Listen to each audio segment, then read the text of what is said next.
बिहार की सड़कों पर इस वक्त जो तस्वीर दिखाई दे रही है उसे सिर्फ एक सामान्य विरोध प्रदर्शन समझना शायद बड़ी भूल होगी, क्योंकि सवाल अब केवल छात्रों की नाराजगी का नहीं, सवाल ये है क्या यही नाराजगी आने वाले दिनों में एक बड़े जन आंदोलन का रूप ले सकती है, और अगर ऐसा हुआ तो क्या बिहार की सत्ता के लिए मुश्किलें बढ़ सकती हैं। नमस्कार, आप देख रहे हैं वाइब इन बिहार झारखंड। मैं हूं मुदिता त्रिपाठी। इतिहास गवाह है कि छात्र जब सड़क पर उतरते हैं तो उनकी आवाज को लंबे समय तक नजरअंदाज करना किसी भी सरकार के लिए आसान नहीं होता। कई बार आंदोलन की शुरुआत एक छोटे से मुद्दे से होती है। कुछ छात्र सामने आते हैं, फिर संख्या बढ़ती है, आवाज कैंपस से निकलकर सड़क तक पहुंचती है, और देखते ही देखते वही आंदोलन सरकार के लिए सबसे बड़ी राजनीतिक चुनौती बन जाता है। भारत की राजनीति में इसके कई बड़े उदाहरण मौजूद हैं। 1973 में गुजरात में छात्रों ने भ्रष्टाचार और महंगाई जैसे मुद्दों को लेकर आंदोलन शुरू किया था। शुरुआत में शायद किसी ने कल्पना नहीं की होगी कि आंदोलन इतना बड़ा रूप ले लेगा, लेकिन कुछ ही समय में हालात ऐसे बने कि तत्कालीन मुख्यमंत्री चिमनभाई पटेल को इस्तीफा देना पड़ा। यानी एक छात्र आंदोलन ने सत्ता के शीर्ष तक अपनी ताकत का एहसास करा दिया। अब जरा बिहार की तरफ आइए। 1974 का छात्र आंदोलन आज भी बिहार के राजनीतिक इतिहास का सबसे महत्वपूर्ण अध्याय माना जाता है। पटना की सड़कों से उठी आवाज धीरे धीरे पूरे राज्य में फैलती गई। जयप्रकाश नारायण आंदोलन से जुड़े और छात्रों की ये लड़ाई एक बड़े जन आंदोलन में बदल गई। पटना का गांधी मैदान उस दौर के आंदोलन का केंद्र बना। भीड़ बढ़ती गई, सरकार पर दबाव बढ़ता गया, और देखते ही देखते यह आंदोलन सिर्फ बिहार की राजनीति तक सीमित नहीं रहा, इसकी गूंज दिल्ली तक पहुंची। यही वो इतिहास है जिसकी वजह से बिहार में छात्र आंदोलन को कभी भी सामान्य घटनाक्रम मानकर नजरअंदाज नहीं किया जा सकता। अब सवाल यह है कि आज की स्थिति कितनी अलग है। बिहार में छात्रों के प्रदर्शन लगातार चर्चा में है। धरना स्थल हो या सड़क प्रदर्शन हो या सरकार के खिलाफ नारेबाजी, छात्र अपनी मांगों को लेकर लगातार आवाज उठा रहे हैं। और सबसे महत्वपूर्ण बात यह कि अगर आंदोलन लगातार कई दिनों तक जारी रहता है तो उसका स्वरूप बदलने लगता है। पहले ये छात्रों की समस्या होती है, फिर ये व्यवस्था का सवाल बनता है, और उसके बाद यही सवाल राजनीतिक मुद्दा बन सकता है। यही से सरकार के सामने असली चुनौती शुरू होती है, क्योंकि किसी भी आंदोलन को खत्म करने के लिए सिर्फ प्रशासनिक कार्रवाई पर्याप्त नहीं होती। सरकार को यह भी बताना पड़ता है कि छात्रों की मांगों पर उसकी नीति क्या है।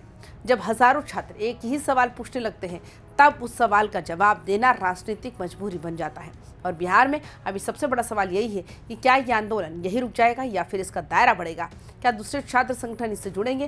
क्या विश्वविद्यालयों और कॉलेजों से निकलकर यह आंदोलन आम युवाओं तक पहुंचेगा? और सबसे बड़ा सवाल, क्या छात्र आंदोलन एक बड़े जन आंदोलन में बदल सकता है? अगर ऐसा हुआ तो इसका असर सिर्फ शिक्षा व्यवस्था तक सीमित नहीं रहेगा।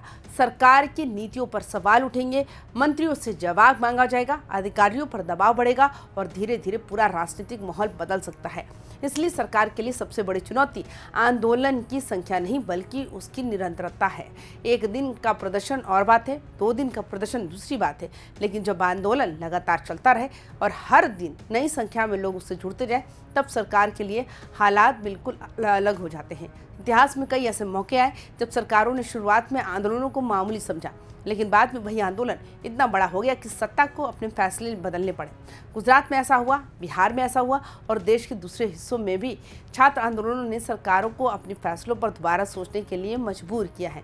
इसलिए बिहार में आज जो कुछ भी हो रहा है उसे सिर्फ आज की तारीख से नहीं देखा जाना चाहिए। इसके पीछे युवाओं की बेचैनी है, भविष्य को लेकर चिंता है, व्यवस्था से शिकायत है, और सबसे महत्वपूर्ण सरकार से जवाब मांगने की इच्छा है। अब अगर सरकार समय रहते इस असंतोष को समझ लेती है और छात्रों की मांगों पर ठोस समाधान सामने रखती है तो आंदोलन भी शांत हो सकता है। लेकिन अगर छात्रों को लगा कि उनकी आवाज को लगातार दबाया या नजरअंदाज किया जा रहा है तो फिर कहानी दूसरी दिशा में जा सकती है, क्योंकि आंदोलन का सबसे संवेदनशील दौर वही नहीं होता जब भीड़ पहली बार सड़क पर आती है। असली चुनौती तब शुरू होती जब लोगों को लगने लगे कि उनकी बात सुनने वाला कोई नहीं है, और यही से आंदोलन को व्यापक समर्थन मिलने की संभावना बढ़ती है। बिहार में इस वक्त सबसे ज्यादा निगाहें इसी बात पर है कि छात्रों का ये गुस्सा कितने समय तक बना रहता है। क्या ये कुछ दिनों में खत्म हो जाएगा या फिर आने वाले दिनों में बिहार के अलग अलग हिस्सों से छात्र एक मंच पर आते दिखाई देंगे? क्या पटना का गांधी मैदान फिर किसी बड़े छात्र आंदोलन का गवाह बनेगा? क्या धरना स्थलों से निकलकर यह आवाज पूरे बिहार में फैल सकती है? और अगर ऐसा हुआ तो क्या सरकार के सामने सिर्फ छात्रों को समझाने की चुनौती होगी या फिर उसे अपने फैसलों और नीतियों पर भी बड़ा बदलाव करना पड़ेगा? इतिहास में छात्र आंदोलन कई बार सत्ता के लिए चेतावनी की पहली घंटी साबित हुए हैं। पहली आवाज छोटी होती है, फिर भीड़ बढ़ती है, फिर मुद्दा बड़ा होता है और एक समय ऐसा आता है जब सरकार को तय करना पड़ता है कि वो आंदोलन को नजरअंदाज करेगी या मांगों पर बातचीत करके रास्ता निकालेगी। बिहार में भी अब यही परीक्षा है। छात्रों की आवाज़ कितनी दूर तक जाती है ये तो आने वाला समय बताएगा, लेकिन फिलहाल इतना ज़रूर है कि बिहार की सड़कों पर उठी ये आवाज़ पूरी तरह शांत नहीं हुई है और अगर ये आवाज़ लगातार बढ़ती गई, अगर अलग अलग छात्र संगठन एक साथ आए और अगर युवाओं का एक बड़ा वर्ग से जुड़ गया तो ये सिर्फ छात्रों का आंदोलन नहीं रहेगा, ये एक बड़े जन आंदोलन में बदल सकता है। और तब सवाल केवल परीक्षा, भर्ती या शिक्षा व्यवस्था का नहीं होगा, सवाल होगा क्या बिहार की राजनीति में एक बार फिर छात्र शक्ति निर्णायक भूमिका निभाने जा रही है, क्योंकि इतिहास में कई बार सत्ता के बड़े बड़े किले चुनाव से नहीं सड़कों पर उठी आवाज से हिले हैं और बिहार के इतिहास में छात्र आंदोलन की ताकत पहले भी देखी जा चुकी है। अब देखना सिर्फ इतना है कि क्या इतिहास खुद को दोहराने जा रहा है या इस बार कहानी यही खत्म हो जाएगी। बिहार की सड़कों पर आंदोलन जारी है, सरकार के सामने चुनौती मौजूद है, छात्रों की अगली रणनीति पर पूरे राज्य की नजर है और शायद आने वाले कुछ दिन ये तय कर देंगे कि ये सिर्फ एक विरोध था या फिर किसी बड़े बदलाव की शुरुआत। फिलहाल इस खबर में इतना ही। बाकी तमाम खबरों के लिए देखते रहिए वाई बिहार झारखंड। नमस्कार।